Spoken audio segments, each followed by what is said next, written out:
Number 7 पढ़ेंगे हम, political science class 11th। ऐसा हम कई बार जान चुके हैं कि संघवाद क्या है, क्लास 10th में भी आपको पता था और हम क्लास 11th में भी इसको पढ़ने वाले हैं। एक सिंपल सी डेफिनेशन है कि ये क्या है, एक सरकार की प्रणाली है जिसमें शक्तियों को सरकार के दो या दो से अधिक स्तरों जैसे केंद्र और राज्य या प्रांतों के बीच विभाजित किया जाता है। संघवाद एक बड़ी राजनीतिक इकाई के भीतर विविधता और क्षेत्र स्वायत्ता को समायोजन की अनुमति देता है। अब यहाँ आपको दो चीज़ें दिख रही होंगी फेडरलिज्म के बारे में, ठीक है। इंडिया और यूएसए में फेडरलिज्म थोड़ा अलग है। इंडिया में अलग तरह का फेडरलिज्म है, संघवाद है, और अमेरिका में अलग तरीका है। यहाँ दिख रहा है कि ये पूरा नेशन है और ये क्या है, हमारा स्टेट। तो ये क्या कर रहे हैं, आपस में संबंध स्थापित कर रहे हैं, ये दिखाने की कोशिश कर रहे हैं कि हम आपस में एक साथ, हमारा कॉन्ट्रैक्ट हुआ है, हम साथ में काम करेंगे, ठीक है गाइस। अगर कुछ मूल अवधारणाएं की बात कर रहे हैं जो संघवाद में होती है, यानी कि मोस्टली कंट्रीज के अंदर ये संघवाद में चीज़ें पाई जाती है। जैसे ये क्या है, एक संस्थागत प्रणाली है, दो प्रकार की राजनीतिक व्यवस्थाओं में सम्मिलित है। इसमें प्रांतीय स्तर की होती है और दूसरे केंद्रीय स्तर होता है। कि पहले यहाँ पे क्या होगा, केंद्र होगा, केंद्र के नीचे राज्य भी काम कर रहा होगा। कुछ संघीय देशों में क्या है, दोहरी नागरिकता की व्यवस्था है, जैसे कि अमेरिका के अंदर है। पर भारत में क्या है, एक हरी नागरिकता है, यानी सिंगल सिटीजनशिप सिस्टम है। कई देशों में दोहरी नागरिकता में क्या होता है, एक होती है हमारी नेशन, यानी कि केंद्र से हमें नागरिकता मिलती है, दूसरी जो मिलती है वो हमें मिलती है राज्य से नागरिकता मिलती है, ठीक है। तो जो ये नागरिकता होती है, इस तरीके दो नागरिकता होती है। ये इसमें एक चीज़ है कि लिखित संविधान जो है मौजूद होता है, स्वतंत्र न्यायपालिका होती है, और अगर आपके इसके कुछ मौलिक प्रावधानों में बदलाव करवाना है तो सरकार के दोनों स्तरों पर सहमति की आवश्यकता होती है। ऐसा नहीं है कि आप सिर्फ क्या कर रहे हो कि सिर्फ केंद्र सरकार के पास पावर हो कि उसको बदलने की, ऐसा कुछ नहीं हो सकता। संघवाद का मतलब मकसद क्या है, देश में एकता बनाए रखना, ठीक है, बढ़ाना, साथ ही क्षेत्र विविधता को संबोधित करना। अगर किसी राज्य को हम पावर नहीं देंगे तो वो आगे जाके अपना जो प्रतिनिधित्व वो कैसे कर पाएंगे। तो संघवाद यहाँ पे बहुत इंपॉर्टेंट एक रोल अदा करता है। तो भारत संविधान में संघवाद क्या है, अब तो हमने ये पढ़ा कि भाई जहाँ जहाँ संघवाद है वहाँ कैसा कैसा होना चाहिए। पर अगर हम ये देखें कि भारतीय संविधान में संघवाद कैसा है तो इसको ज़रा थोड़ा सा समझते हैं। तो पहले ये समझते हैं कि जो इतना बड़ा देश है, प्रांतीय और केंद्र शासकों में बांटा जरूरी है। क्यों? क्योंकि जो केंद्र सरकार है, राज्य सरकार है, इतने बड़े देश में विविधता इतनी ज़्यादा है, तो सिर्फ अगर एक को पावर दे दी जाए तो आप एक देखोगे कि वो सही से प्रतिनिधित्व नहीं कर पाएगा राज्य सरकारों का। अगर हम दूसरी बात करें कि भारतीय संविधान द्वारा अंकित संघीय व्यवस्था का सर्वाधिक महत्वपूर्ण सिद्धांत यह है कि केंद्र और राज्यों के बीच संबंध सहयोग आधारित होगा, यानी कि केंद्र राज्य और राज्य केंद्र की क्या करेंगे, एक दूसरे को सहयोग करेंगे। एक खास बात यह भी है कि भारत का जो संविधान है, अंग्रेजी संस्करण में फेडरेशन शब्द का यूज नहीं किया गया है, ठीक है, फेडरेशन, ठीक है, उसकी जगह हमने क्या यूज किया है, यूनियन शब्द का प्रयोग किया गया है। भले ही हिंदी भाषा जो होती है, हिंदी जो है उसमें दोनों के लिए संघ शब्द का प्रयोग किया होता है, बट तब भी हमें ये एक नंबर का क्वेश्चन पूछ लेता है कि कौन से शब्द का यूज करा है, कौन सा नहीं। अगर हम भारत के अनुच्छेद 1 को देखें तो क्लॉज 1 में वो कह रहा है कि भारत अर्थात इंडिया राज्यों का संघ होगा, यूनियन होगा, ना कि फेडरेशन होगा। दूसरा वो कह रहा है राज्य और उनके क्षेत्राधिकार वे होंगे जो पहली अनुसूची में निर्देश दिया गया हो, यानी विनिर्दिष्ट हो, ये दिया गया होगा। कुछ पॉइंट देख लेते हैं। जैसे भारत के संविधान दो तरह की सरकारों को, एक संपूर्ण राष्ट्र के लिए संघीय सरकार जिसे हम केंद्र सरकार भी कहते हैं, और दूसरी तरफ क्या है, प्रांतीय इकाई, यानी जिसको हम राज्य सरकार भी कहते हैं, उसमें बटा होता है। आर्थिक और वित्तीय शक्तियां जो होती हैं केंद्र सरकार के हाथ में सौंपी हैं ज्यादातर। संवैधानिक सरकारें हैं और इनका स्पष्ट कार्य क्षेत्र होता है। ऐसा नहीं है कोई भी सरकार को गैर संवैधानिक तरीके से बनाया गया हो। जो भी सरकार बनेगी वो संवैधानिक तरीके से बनेगी, निर्वाचित होगी और अपना दायित्व को पूरा करेगी। अगर कोई विवाद भी होता है कभी शक्तियों का केंद्र के पास या राज्य के लेके, तो इसका निर्णय न्यायपालिका करेगी, संवैधानिक प्रावधानों के अनुसार करेगी। जो संविधान के अनुसार होगा, जो शक्तियां जिसके पास है उसको देखते हुए न्यायपालिका क्या करेगी, उसका न्याय करेगी। लिए आगे देखते हैं। अब भारतीय संविधान में 3 तरह की सूचियां आपको देखने को मिलती हैं। पहला है हमारा भारतीय संविधान के अंदर, पहली है संघ सूची। क्या है? संघ सूची। दूसरी है राज्य सूची। तीसरी है समवर्ती सूची। संघ सूची में वो विषय होते हैं जो क्या करते हैं, जो सिर्फ जिन पे कानून केंद्र सरकार बना सकती है। राज्य सूची में वो विषय शामिल होते हैं जिन पे जो कानून है, विषय है, उन पे कानून सिर्फ कौन बना सकता है? राज्य सरकार बना सकती है। और समवर्ती सूची में वो विषय होते हैं जो इसमें दोनों मिलके कानून बनाते हैं। इसके अलावा अवशिष्ट शक्तियां भी होती हैं कि इन तीनों सूची के अंदर अगर कोई विषय नहीं दिए गए हैं तो उनको कौन बना सकता है? उनको बना सकती है केंद्र सरकार। कई मुद्दे ऐसे थे जो संविधान सभा के पास उस टाइम समाज के अंदर नहीं थे, जैसे साइबर सिक्योरिटी को लेके जो संविधान सभा के उस टाइम प्रॉब्लम नहीं थी, जो आज के टाइम देखी गई है। तो इसके ऊपर जो बचे मुद्दे वो कौन बनाएगा? केंद्र सरकार बना सकती है, केंद्र की विधायिका बनाएगी। संघ सूची में अगर हम कुछ बात कर लें तो पहला है प्रतिरक्षा यानी कि डिफेंस, परमाणविक ऊर्जा, विदेश मामले, बैंकिंग, रेलवे, डाक और तार, एयरलाइन, बंदरगाह, विदेश व्यापार, मुद्रा, ये सारे के सारे विषय किसके अंदर आते हैं? संघ सूची के अंदर आते हैं। राज्य सूची की बात करें तो राज्य सूची में कृषि, पुलिस, जेल खाना, स्थानीय शासन, सार्वजनिक स्वास्थ्य, भूमि, शराब, वाणिज्य व्यापार, पशुपालन। ठीक है, प्रादेशिक लोक सेवा, ये कौन बना सकता है? इन पे राज्य सरकार कानून बना सकती है। तीसरी समवर्ती सूची, ये ऐसे मुद्दे होते हैं जिन पे दोनों मिलके काम कर सकते हैं। शिक्षा, कृषि, भूमि, ठीक है, या संपदा का हस्तांतरण करना, सामानों मिलावट गोद लेना, उत्तराधिकारी जो होते हैं किसके? दोनों मिलके कानून बनाते हैं इसमें। और अवशिष्ट शक्तियां मैंने बता दी कि ऐसी शक्तियां, ऐसे विषय जो तीनों में नहीं आते, तीनों सूचियों में, उन पे केंद्र सरकार क्या बना सकती है? कानून बना सकती है।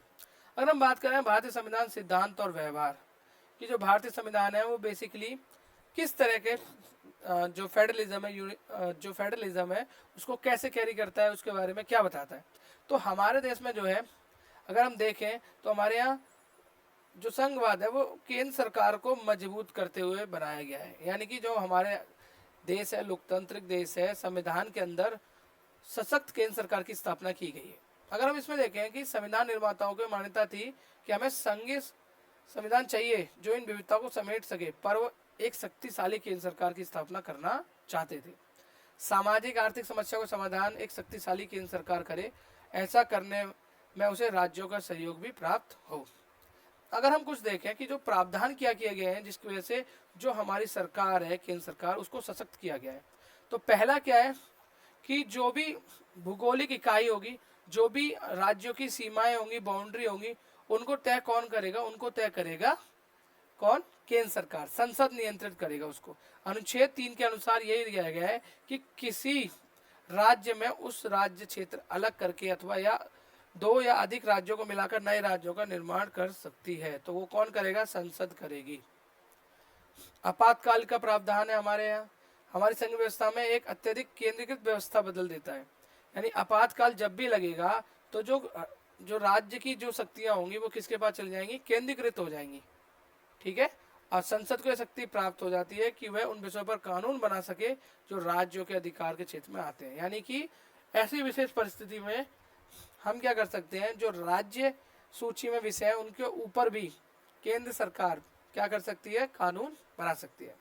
आय के जो प्रमुख संसाधन है वो हमें किसके पास दिए गए हैं? केंद्र सरकार के पास दिए गए हैं कि जो आय है, जो अनेक संसाधन है उनके पास, राज्यों को थोड़ा सा कम संसाधन दिए गए हैं। बट ये है कि राज्य जो है उनको अनुदान या फिर कुछ हम क्या करते हैं, सहायता के रूप में केंद्र पे आश्रित होते हैं, वो करते रहते हैं केंद्र सरकार।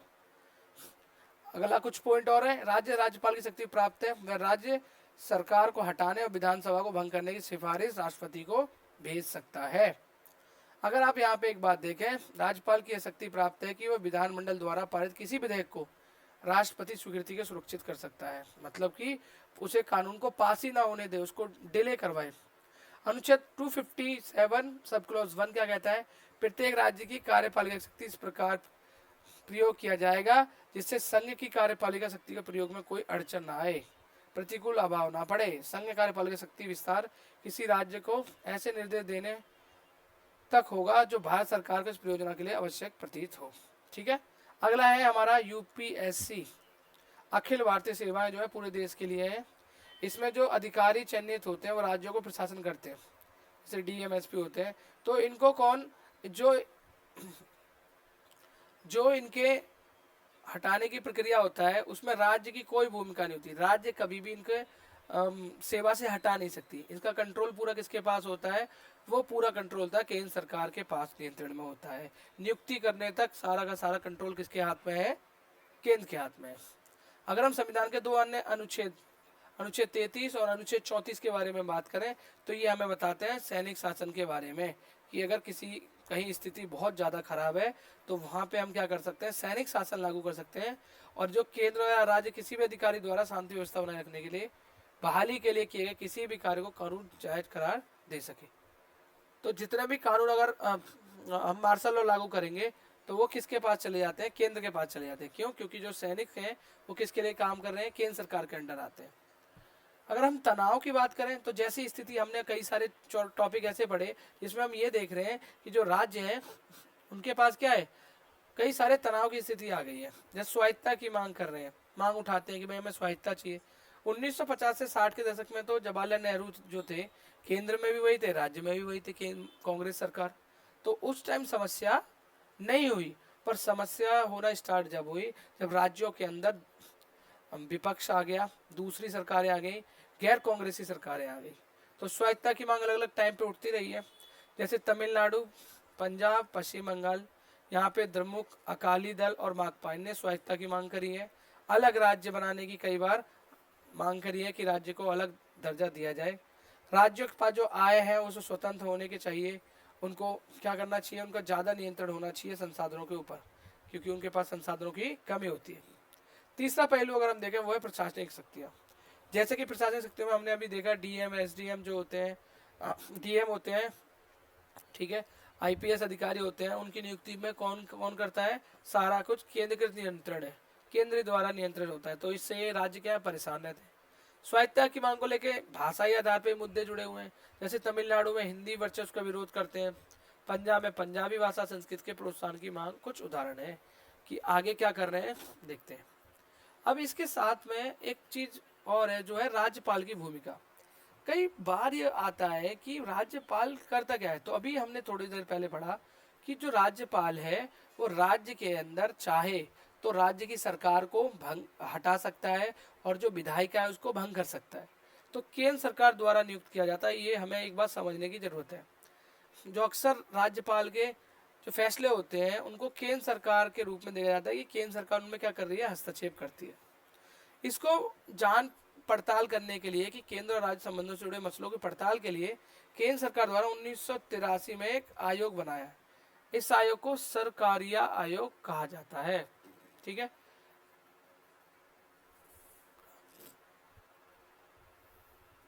अब इसको आयोग ने क्या करा? अपनी रिपोर्ट पेश करी और राज्यपाल की नियुक्ति अनिवार्य और निष्पक्ष होकर की जानी चाहिए, ये बताया।